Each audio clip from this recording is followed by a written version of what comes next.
Assalamu alaikum wa rahmatullahi wa barakatuh, and welcome back to the Halal versus Haram series. In this series, we aim to cover popular yet controversial topics in the world of business and finance from an Islamic perspective so that we can expose the truth.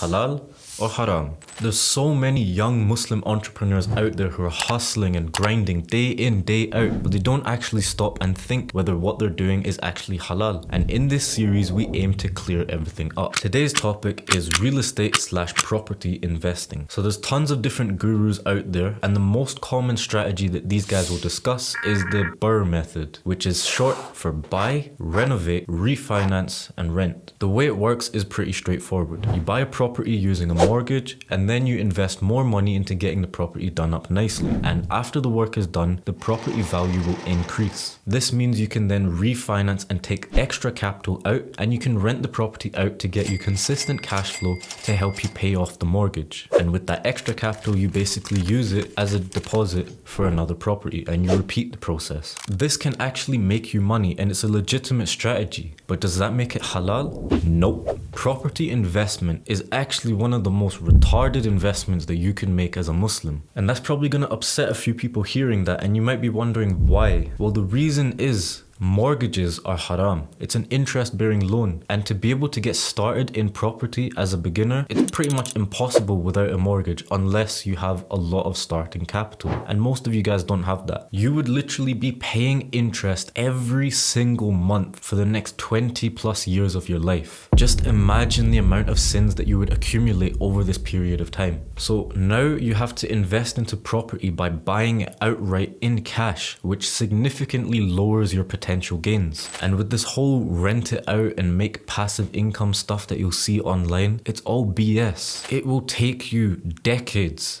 to just break even on your investment. Let's say you buy a property for £100,000 and the rental yield is 7%. So that's 7 grand a year. It would take you over 14 years just to break even on that amount. And when you decide to sell, let's say it's appreciated at an average rate of 4% a year. After 14 years, that property is now worth £160,000. So you've made 100 grand in rent, which has covered off the initial price of the property. And then you sell the property for 160 grand. So you've made £160,000 profit in 14 years from £100,000 investment. It might seem like a lot, but in reality, it's not that much. If you look at the cost of entry and the return on investment, it just doesn't make sense. Now, if you're a Muslim who has a lot of money, you've got a high net worth and a large pile of cash just sitting there, go for it, because property investing can make you good money on the side. But if you're just starting out, it wouldn't make sense, and there's so many better alternative solutions out there. The people who are telling you to buy properties because it's a good investment are those who are using mortgages to buy them. Using a mortgage to buy a property will help you to boost your return on investment, but it also boosts your chances of ending up in Jahannam. Does that sound like the kind of money-making method that you want to get started with as a Muslim? If you fear Allah, you'll avoid it, and you'll wait until you've actually got some amount of money, and then you'll get started with property as a side income. And you might sit there thinking, what about Islamic mortgages? Well, I've actually covered that in a different video, and if you want to check that out, like the video, subscribe, and head over to my channel and check out the playlist